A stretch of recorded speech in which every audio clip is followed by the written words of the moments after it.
AmeriPride is a fourth-generation business providing linen service, uniforms and apparel, floor mats, restroom products, and other services to nearly 150,000 customers every week. It operates 45 plants and 70 service centers throughout the United States and Canada. While that may sound awfully spread out, it's second nature for this 122-year-old business. Back in 1889, shortly after George Steiner bought a local laundry in Lincoln, Nebraska, he partnered up with Brother Frank to grow the business, and this soon meant expanding into other markets. I think the sort of working relationship that the two founders created, because they never lived in the same city after they first got the business going. They were always separate, but they always somehow seemed to sort of support and work together very effectively as they sort of built the business over the years. I think part of their collaboration translated into how they worked with the people that they hired. Certainly in the first 50 years, each of the businesses that they created was a separate corporation. The employees in that branch, the manager would be clearly a shareholder of that corporate entity. So there was an ownership sort of stake in each of the specific locations. Things began to change in the 1940s and 50s. In order to obtain financing for growth, AmeriPride needed to consolidate its separate businesses under one legal corporate name. The family made the transition, carefully making sure its spread-out network of local managers and co-owners felt they were being treated fairly. Another challenge then arose as the company began to acquire additional operations. How could it maintain its culture and the family values that had helped it succeed for more than 50 years while assimilating other businesses and cultures into its own? The vast majority of the acquisitions that were made were also family businesses. A lot of times the values were somewhat similar. The other thing that happened, in those days was that if the company made an acquisition, that particular company would be probably been in that community for 50 years or whatever. It was well known. We didn't change the name, so we had a whole variety of names, and we felt like we wanted to change as little as possible when we went in and made acquisitions. This too eventually changed when the company decided to rebrand itself across the board as AmeriPride in the year 2000.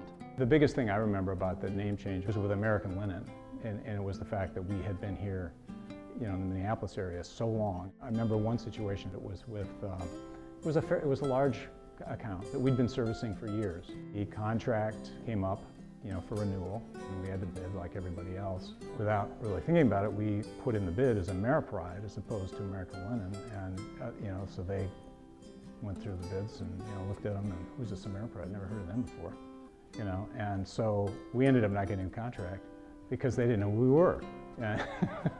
Another challenge, succession. 7 family members are actively involved in AmeriPride's business. 5 of them serve on the board of directors. 2 have active roles in the company. Other family members are shareholders and have limited involvement. But when Bruce Steiner prepared to retire a few years back, no family member was yet ready to take his place. The company conducted a long search and interview process and found Bill Evans, who had held executive positions at Pepsi Americas. There was reluctance from some family members to take this step, but they all realized it was simply one more instance in which they needed to adjust to changing times in a way that would be best for the business.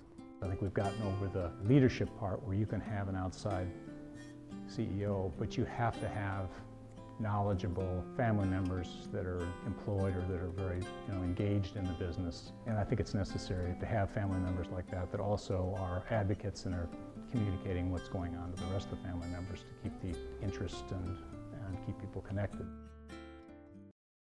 I think everybody did notice that AmeriPride is in the legacy category, and isn't it great to find a place where old age is given such positive recognition? I'm really honored to be able to accept this award on behalf of AmeriPride and the Steiner family. The stories behind all of the companies being honored tonight are really interesting and inspiring.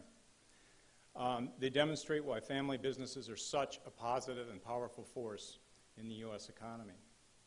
Our story began in 1887. I think you saw bits of it in Lincoln, Nebraska. George Steiner, my grandfather's older brother, needed to earn money after school. He was 13 years old and he found work labeling boxes in a shoe store and working as a telegraph messenger boy. Then he met a Mr. Johnson, who was starting a towel delivery service in connection with his existing laundry. George started delivering towels, earning $3 per week. And after a couple years in 1889, at age 15, George bought the delivery route, which consisted of the customer list he had and an inventory of towels for $50.80. The service was unique at the time, and at first he had no competitors. His next smart move was to bring his younger brother into the business and put him on the street making deliveries. And his brother was my grandfather. And it turned out to be the remarkable lifelong working relationship of these brothers and their complementary sets of abilities that led to the early success of the business. Of course, continuing to build a business and keeping it connected to the family for over 120 years hasn't been easy. There have been many ups and downs for the family and the business. There are some core values that have persevered through this history, including integrity, trust, responsibility, and respect.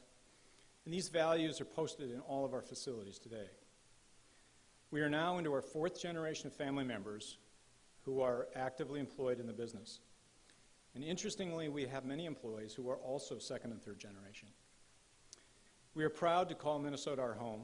We would like to thank Twin Cities Business for this award, as well as the people who have helped our business succeed through the years, including many employees, customers, vendor partners, and the local communities where we operate. Thank you.